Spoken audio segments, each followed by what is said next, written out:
Good. Hi, how are you? And welcome back to you. There's Spencer Gilbert and Danielle Radford, and I'm Roth, Cornet, and we are here to entertain you for these minutes today. We're going to get into all of the Nolan things. Nolan v. shares. All in support of direct relief and Black Lives Matter. There are links in the description for how you can support. And today, after the show, it is your opportunity, ladies and gentlemen, to just dig deep, pull hard, and show your Pokemon superiority for the chance to win up to $650 in our new trivia show, the Fandom 5 Pokemon Edition, which is coming up right after this show.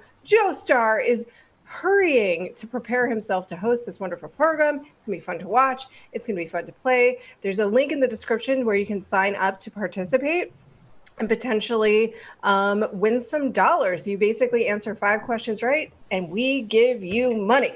All right, no chairs in Nolan land, ladies and gentlemen. It is, I know it's been tough, and here's another rough one. This is via IndieWire and Variety. Anne Hathaway was left chairless. I know it's hard, but we're gonna get through it together. This is my favorite story this week because it's so dumb. Christopher Nolan and his opinions on chairs and set dynamics are making waves in Hollywood, ladies and gentlemen. Anne Hathaway discussed the director's preferences with Hugh Jackman for Variety's actors on actors on actors on actors issue. Gross. We gotta stop doing that. I'm sorry, some things require parental supervision, and clearly this is a series that requires parental supervision. I'm sorry for interrupting. Please continue. No. That's amazing, and I love that you guys are preemptively jumping on this. As a matter of fact, Danielle Radford, why don't you go ahead and read that quote from Hathaway, and then I'll talk about what people have rejoined. Oh, I'll talk about all the things she said about chairs. Hathaway said in her interview that Nolan, quote, doesn't allow chairs, and his reasoning is if you have chairs, people will sit. Boom. And if they're sitting, they're not working. There's more. The Oscar-winning actress added, I mean, he has these incredible movies in terms of scope and ambition and technical prowess and emotion. It always arrives at the end under schedule and under budget. I think he's onto something with the chair thing. So wow. I'm going to explain the sequence of events for me. So I heard the Hathaway tweet, and then I saw this tweet. Hi, this is from Tweetmare, which... Okay. Hi, I've worked with Nolan. Chairs are not banned. He just doesn't want the cast to sit on chairs. They're elitist and saddles the prop department with subservience to on-set comfort for producers and cast. They create a VIP lounge area that is 9 times out of 10 in the way of the work. Burn! That was my favorite rejoinder. But then his camp, Christopher Nolan's camp, came out with an official statement, which Spencer is going to read for you. Oh, okay. For the record, this is from his camp. The only things banned from Christopher Nolan's sets are cell phones, not always successfully, and smoking, very successfully. The chairs Anne was referring to are the director's chairs clustered around the video monitor, allocated on the basis of hierarchy, not physical need. Chris chooses not to use his, but has never banned chairs from the set. Cast and crew can sit wherever and whenever they need and frequently do. You can go into a production truck and sorry. Oh no, we can talk about we first we have to lay out all the evidence for and against, right? Is there more? We have to present all the evidence, and then we, the jury, can convene. So this also prompted a number of other acting extras from Nolan's movies, such as, and this is interesting, Mandy co-writer Aaron Stewart on. What I'm taking from this is that he was first an extra, and then good for him. I mean, it's not a bad job to have as a screenwriter because you have nothing but time as an extra. So you could just sit there and write all day. Anyway, he wrote on Twitter that, if I'm reading that correctly, we had plenty of chairs and tables in our staging area on The Dark Knight Rises. Journalists Jeff Jensen and Gregory Elwood, Greg, also took to social media to say there were plenty of chairs when they visited the comic book movie set. And a number of other journalists that had visited. But I will say this, like when you're a journalist visiting a set, they're having chairs for you. That's elitist. I've been on some set visits, Roth. Really? Chairless? Share the set visit? Barely chairs, not food at all. We'll talk about it. I can tell you about the very worst set visit it was apocalyptic. And by that, I mean locusts were flying in my eyeball. And I am not exaggerating for a set visit. And I won't tell you what show it is. It's because it's one of my favorite shows ever made. But it was an apocalyptically bad set visit. They kept us in a like overheated, steaming trailer for 9 hours and refused to feed us. Hey, that was very close to the set visit that I was going to talk about, and we can talk about that off camera. But anyway, let's dive into this. Nolan v. chairs. Thoughts? I mean, he seems like the guy that would completely ban chairs because sitting is for people not committed to the craft. But it turns out that that's not the case. Like, he just doesn't use a chair himself. And then there's always those like the VIP. There is the VIP section on set of they're all clustered around the video monitor, and like half of them are on their phones. And you're just like, who is that? They're probably important, but they're not doing anything. So I get the sense that like summed up Hollywood. That's true. Yeah. Who is that? They're probably important, but they're not doing anything. So I guess it makes sense because like if you're not sitting, you're probably not looking at your phone, maybe, or looking at it a little less. So you're maybe focused on, okay, what do we have to do next? Like, eyes up here, I support it. If he hasn't completely banned chairs and sitting from his because it sounds like from the quotes, you can sit. They just don't have any of those special, like the VIP area where it would be like the director's chairs that we all saw in olden time movies, where there would be the dude with the huge megaphone cone that's like action. They don't have any of those with your name on it. That's okay. Just take the chair of a plebe. Like, just be part of the proletariat. Like, you don't have to have your own section of chairs, and especially that thing around the monitors. That is such limited space, and nowadays you can actually put all of that into a separate room where there's like food and good chairs, and they can actually talk and like interact. So my guess is they probably take all of those people that go by the monitor and put them into their room, that room. Well, the other thing is, so the chairs by the monitor, just so you guys know, if you don't know, many of you probably do, it's called Video Village.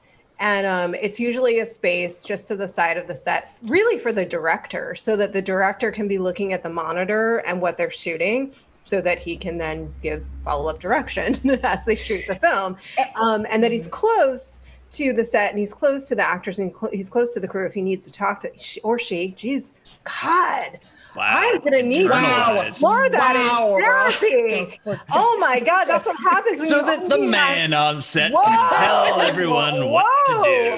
Whoa, that was really terrifying and revealing and Freudian. I'm so upset with myself. That's what happens when you only have 11% female directors. You do better, and then I'll do better, Hollywood. How about that? I was going to relate it back to wrestling, so you did better than me. So.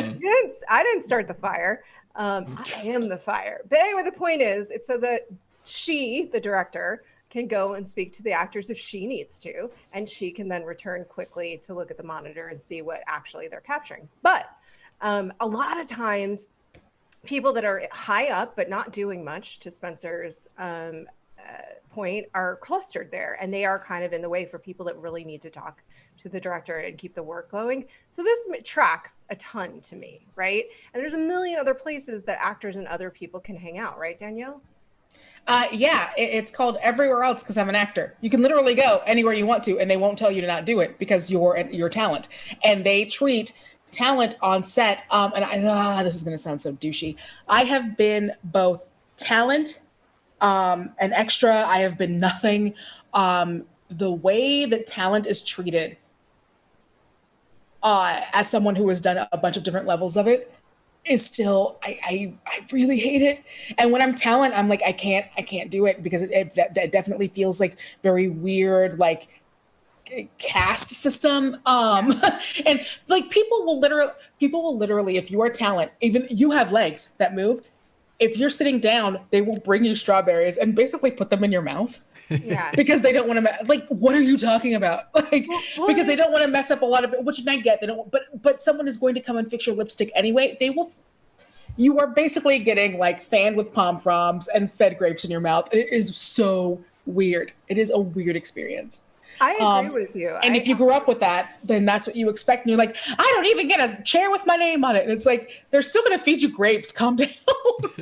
But it's basically like why you don't raise entitled children, because they're going to be unhappy, right? Because the world is never going to 100% of the time to conform to that perception of what the world should be. So in other words, if you raise your child to think that the whole world should revolve around them and that is the natural order of events, that anytime that's slightly out of alignment, they're enraged because they feel betrayed and they feel like the world isn't correct, right? And so that's what happens.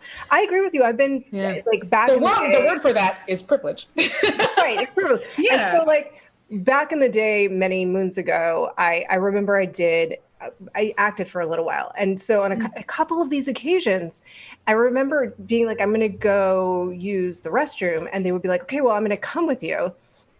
Right. And I'm like, I have the ability over the years learned and have gained the ability over the years to actually handle this particular situation on my own. But they do it anyway. And they're like walking with talent. And I'm like, you are freaking me out, man. But later I realized, because if I was a jerk and was irresponsible and had wandered off and hadn't been available when they actually needed to start shooting, it's that person's butt, not mine, which is so crazy. It's your job. You have to show up to do it. Yeah, like you can't blame the stage manager if an actor is like, well, I guess I'm going to cross the street now and just see what's happening over here. Oh, a carnival. Oh, balloons. I guess I live here now. Like, it's not, it's babysitting because actors are babies. And I speak as someone who does all of those things. And there'll be a thing where it's almost like, if you've ever been to a wedding and they're like, well, the bride eats first because she has been busy all day. It's the same thing on set where it's like, well, actors eat. And it's like, no, everyone stands in line with everyone. And if you don't, you suck. You suck. So yeah, that's how I feel about the special chairs. Like I'm sure there are chairs for everyone to sit in. And I'm sure that people, and I'm not saying that Anne Hathaway sucks. I don't know her.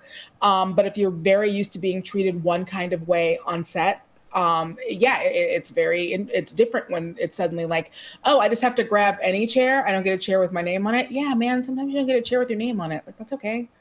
Spencer, I didn't realize this. Normally, I'm in defense of the actors on this show, and Spencer's the one doing the dumping. Spencer, would you like to express any of your hostility towards talent? Not really. I mean, it sounds. I've never been an actor, so to me, the idea of being treated like Xerxes from 300. Because you've memorized some words and you can either smile or frown at the appropriate times. That sounds great. You also don't have to memorize those words to get that treatment. You don't even have to memorize They'll tell you the words. You can just be like, hey, what were the words? All right, and this is where I step in. This is where I step in and say enough. Because what we just said about the privilege on set is crazy and it's out of balance, and it's why we get monsters in this town. It really is. But the job isn't easy. And like that same day that I was just telling you about, I was young and did not know what I was doing. And arguably that's never changed. But the point is this, I was screwing around with the grips all day long. Like Danielle was saying earlier, like on the back of a truck, hanging out, talking, smoking cigarettes, doing my thing, which also apparently banned, doing my thing. And then all of a sudden I just didn't know when I was going to be called. It took 8 hours. And all of a sudden on a dime, I had to walk into a room of 50 to 70 people and find my friend dead in a bathtub. As I was in the scene, I was peeing and I look up and she's dead in the bathtub. I have to react to that. And it was like really tough, which is why I'm not an actor, because they should be able to do that. But it's really a weird, hard, all of the pressure is on you in those moments job. And it's like, feel things, and it's why they're crazy, because they have to have all of that available to them right on the surface. They have to be able to imagine that their friend's dead in front of them and have the actual emotional response to that at any given moment. And it's why they're nuts. That's also true. It's actually hard. I think it's a hard job. And when people do it well, God bless. But don't be a jerk. Yeah, there you go. Yeah. Agreed. Being an actor is one of many hard jobs on a set. Yes. I think banning cell phones is kind of even a more baller move, because it's like, what else are you going to do? There's so much time to just sit around. You can't smoke or look at your phone. Like, that no wonder they're done like in 15 minutes. Like no wonder they finish early. Like that's like giving everybody superpowers. That's cruel and unusual, but I like it. Sounds like it works. Okay, this is something I wanted to clarify, Ryan, that I kind of blew past earlier, and I think I probably wasn't clear about my question, which is this. Where we say that the people are coming out in defense of Nolan, we said extras from Nolan's movies, such as Mandy co-writer Aaron Stewart on. So am I correct in assuming, as I did, that Mandy co-writer Aaron Stewart on was an extra in Nolan movies? Is that what we're saying? That's how I read it. That's how I read it. Did you guys?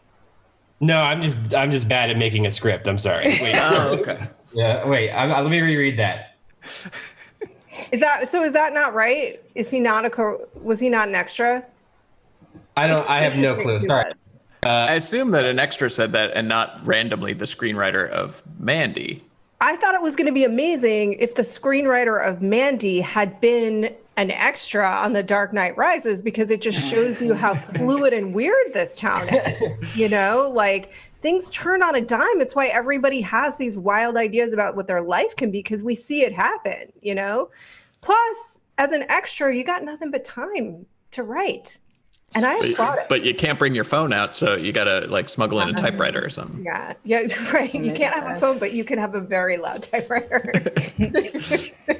No problem at all. Sorry, Danielle, I was going to do the Murder, She Wrote theme song. Sorry. What were you going to say? Oh, I was going to do the Murder, She Wrote theme song, but we don't have clearance at the time. Well, apparently we have been asked by this bullet point to discuss some chairs and whether or not Christopher Nolan would sit on them. So I think we just learned he wouldn't sit in any of them. He's not a sitter. He's gonna take he's gonna hang himself from his feet like a bat. That's how he sleeps. All right. I mean, I think some of these chairs. Okay, we'll just skip the whole chair thing. No, hit me with some chairs. All right, a lazy boy. Oh, definitely not. It's right in the name. Yeah. Futuristic egg chair. Very uncomfortable. How's that going? No. Yeah, too comfy. I think it might. I don't know. I think it would keep you awake. I'm thinking very much of those chairs in the beginning of Men in Black, where everyone's like scooting around and they don't know what to do. And I feel like that amount of discomfort is like it would keep you awake and alert. So I would say yes. It's somewhat British, but it's not like the Austin Powers British that I think Chris Nolan has affinity for. It's too mod. Gamer chair.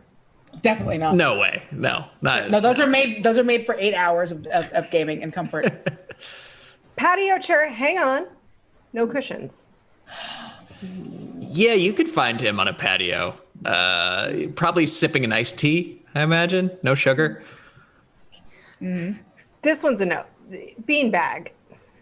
No. Impossible. There's no dignified way to get up from a beanbag. He would never do that. And I've tried. It's a lot of need a lot of core strength. There's one that I think is a yes. Rocking chair. Not this one.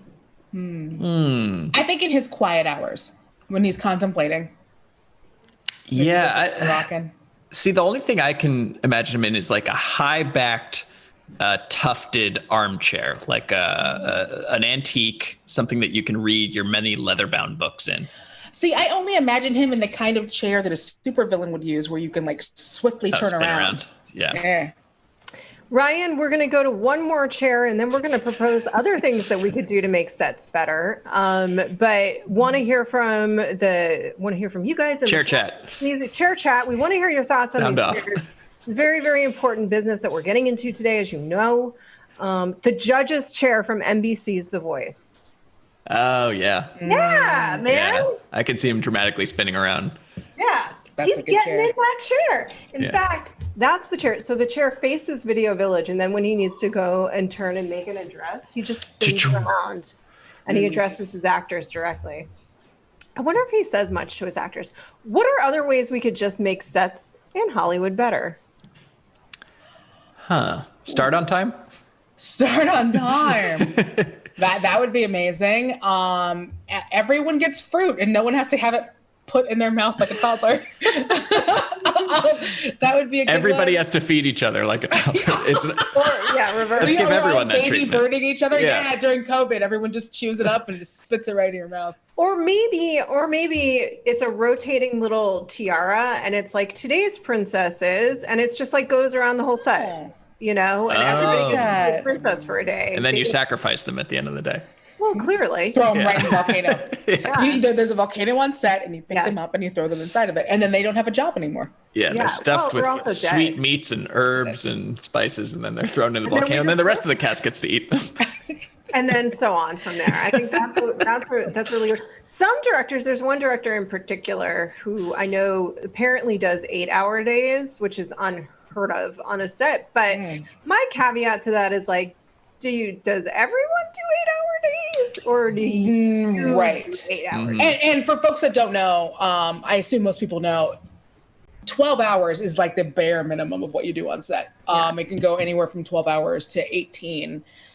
To if you go home and decide to work longer, that's what you do. If you don't, if you're doing something that doesn't need to be on set.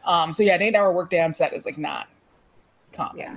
No, it's totally unheard of. And there's a law now, which is good law, that says you have to have, it's called a 12-hour turnaround. And that's basically because there were people driving home from set after 18 hours and then having to show up 6 hours later. And it was really dangerous. And there were some accidents, like actual accidents on set, car accidents and things like that from lack of sleep. So the 12-hour turnaround means if you work an 18-hour day and end at 3 a.m, you can't come back until 3 o'clock the next day. Which is an improvement and a step in the right direction. But this particular director, I think, is trying to prove, like, we don't have to work under these conditions in order to get a movie done. That said, there are people that show up 4 hours before the director and leave 4 hours later, namely teamsters, the people that are showing up to bring the things. Yeah. Catering shows up earlier than everyone else. They're another team that's there. Yeah, like there are a lot of people who get to set before all of the people who are in charge of set, because they have to have everything ready when those folks walk on set or you are in trouble. So yeah, and to your other point, Danielle, for like ADs, there's a ton of paperwork that you have to do both like after the day is done. So even when the set is wrapped, you're not wrapped. You're doing a ton of paperwork, to wrap the day, but also to prep for the next day. So do you guys know Sensor, do you want to explain what ADs are? Assistant directors? Yeah. Oh, I'm the wrong guy to go to for that. They assist the director. No, that is not. No, God damn it. I always confused them and a DP. What's a DP and an AD? Director of photography. Well, I know, but what they do that's different. Oh my God. Okay. Director of photography. Okay. You're banned from answering those questions. Geez, the director of photography. God. Okay, so what the AD is not the assistant to the director. The director typically has an assistant, a person there that is there really to just assist them. But what the AD does is basically keep the set running. They are the manager of the set. They make the calls. They make the schedule for the set. They do what's called the call sheet that goes to the crew and the actor. It tells them what time they're coming to set, and it tells them what the schedule is for the day. They adjust when the schedule needs to change. They keep things moving. They basically have to keep the director on task, and they have to keep the entire set moving and organized. They are such a huge, important position on set. That said, they're not a creative position, so they're not typically talked about, but they are the manager of this organization at a very high level. And then there's ADs below them. So like the second AD often manages and wrangles the talent. And then you get, depending on how big the set is, you'll get to other ADs and secondary ADs that are third ADs that are managing like extras and things like that. But the ADs are running the set 100%. Well, then what's the difference between an AD and like a line producer? Well, the line producer is basically, is this boring? No, this is actually really interesting, I think, for people who don't know. Any of this stuff. We actually have this video series that's coming out about this very thing in a couple of weeks that Sasha Perlraver did. That's so fun. But the line producer, and we'll get into this more later, but the AD's managing like the schedule and the day-to-day management of the set. That's like the bigger picture. The line producer is like the bigger picture of the whole production and the overall budgeting and things like that. So I can understand like where they're in tandem, but like if it was a restaurant, for example, the AD would be like, not just the restaurant manager, the daily manager, but also the floor manager. And so when people say things like line items, like that is specifically what they're talking about, or like things it's like that they have to deal with. Yeah. And there's and we're not even getting into like second unit, any of that stuff. Yeah. No, I think this is a really interesting conversation for people that don't know. Do you guys want to? What's the chat saying? That's what I was going to say. Oh, the chat's saying that they're all responding that this is interesting. So they are loving some of the job talk that they're flooding in right now. Hold on one second. Someone wants a trivia link. I'm trying to send them a link so that. Oh, awesome. Okay. Awesome. All right. On our trivia show. Well, thank you, Ryan. First of all, let's give a hands up. Let's give a hand to Ryan, who does so much amazing work behind the scenes. We love you, Ryan. Danielle is going to thank you for your patronage. I am. I'm going to. Thank you so much for being for you guys for being with us every day, and we genuinely really mean that, even though I joke about scrolling down and things. Thank you so much for all of the things that you do. Please subscribe to our channel because you can get videos every day. You can hit the like. You can hit that bell. We have things that are coming up. Fandom 5, there is a new Fandom 5. The link is in the description. It is a trivia game where 5 correct answers win Joe Starr's money. It's actually his money. But you can win money. And today's episode is a Pokemon themed. So go ahead and make sure that you check that out. And Ryan was getting someone the link. There will be links all over the description. Check that out after you're done with us. Go win some Poke money. Real money. It's real money, right? It's real money. Poke dollars. Oh no, it's real money. It's real money. You guys should play. You should definitely. It's not like fake, like fandom bucks. Like it's real money. No, it's money. The opportunity to win real, actual money right from Joe Starr's pocket. So it's going to be amazing. I'm really good about it. It's really Sarah's money. Yeah, I mean, at the end of the day, isn't everything? Good, awesome. Well, Ryan, do you have some comments from the chat? Yeah, actually, a couple people just asked about in the chat right before we go. They asked about what a grip is. Maybe you have a second there to just quickly tell them what like a grip versus like they were asking what grip does on a set. It's like a bunch. It's like I got a grip of a grip of beer or a grip of potato chips. Yes, correct. Yeah, that was at Valentine Lassar. I want to give him a shout out who asked that question. Thank you, Spencer. Yeah, Spencer, thank you for that. Okay, we will come back. You know what? Maybe we'll just do a bigger thing on this. I think we'll do some job talk. Yeah. Well, we're doing this video. We're doing this whole series on this, like this 3-part video series. But it sounds like there's maybe some interest in this, so maybe we can visit it a couple of different times. So the grips, they kind of like take care of the equipment that supports cameras on set. There you go. And so like dollies, tripods, things like that. The things that support the camera department, because the camera department obviously uses cameras, and the assistant to the DP is the AC, the assistant camera. But the grips, there's tons of other equipment that goes with the cameras on set. So if you've ever seen have you ever seen like a jib on a set? So that's like the big thing that they have, like, it looks like it's on a crane, right? And then there's an actual crane too. So you know what?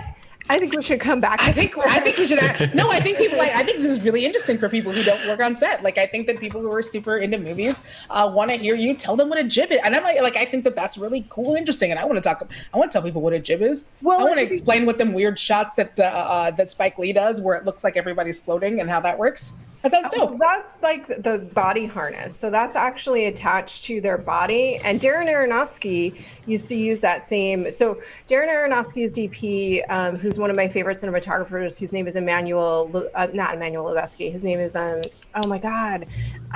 He's not Emmanuel Lubezki. Chivo is one of my favorite twos. Hold on. He moved to work with Jon Favreau as well. I'm going to look. Hang on, wait for it. I used to know his name off the top of my head. Wait for it. Hold on, wait. It's gonna come to me. Are you looking for the cinematographer or the DP? Hold on, wait.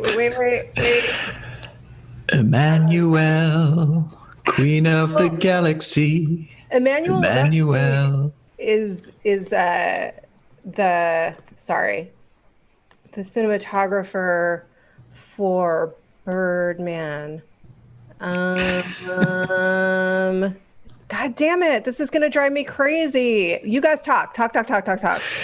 You ever see Matthew Levitek is in That's what I was trying to do. I wasn't sure if that was what you were looking. Yeah. Okay. So Matthew Levitek, when he worked with him very early on for one of the earliest films he did, which was called Pi, if you guys have ever seen it. Anyway. Yeah. That really technique, which is basically like a body harness that's attached to the actor and then the camera's facing them. And I think Spike Lee used the same thing for things like Malcolm X, I think. It's a different feeling though, because the one in Pi feels more handheld. It's a little shakier. The one that Spike Lee is using feels more stable. It's very like steady, more, yeah. It's more of like it feels more like a steady cam, like a. And he uses it in like every movie, and I know that's a shot that people love. Yeah, we should talk about this stuff, Roth, because like. Yeah. Well, understand though that I'm not the expert. Like I briefly worked on sets very early in my career, you know, and then didn't do that for a really long time, other than like on docs and things like that. Very run and gun, very, very, very like low budget comparatively. And then I visited a bunch of sets, and so we want to deliver you the correct information at the same time. So, yeah. Okay. That was good. I think. I feel good about it. It's been your 5-minute film school. You know what? Forget What? it. I love it. I think it's Trivia. great. Learn Yeah. about Pokemon. I learned. It's going to be fun. Do trivia. Okay, bye. Are you ending the show? Bye. Oh, okay.